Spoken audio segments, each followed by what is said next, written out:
Kamusta na po? Ayos lang. Alis na ho kayo? Sige. Sige po, mag-iingat kayo, Mayor.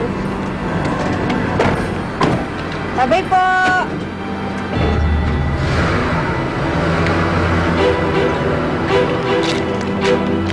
Ano? Inupuan ka ba?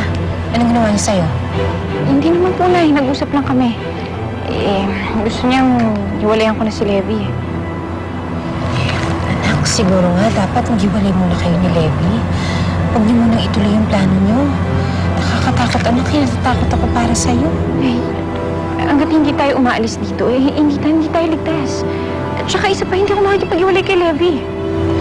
Paano nga pag nalaman ni Mayor? Anong gagawin mo, Rachel?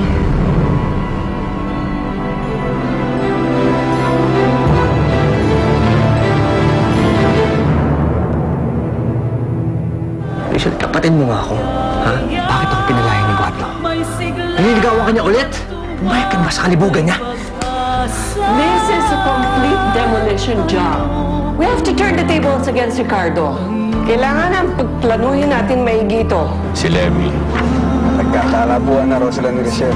Magkakahiwalay na nga raw sa akin ni Mateo eh. Hindi ko makakausap naman. Sige na, sakay na. Tawagan mo si Levi. May papagawa ako sa kanya.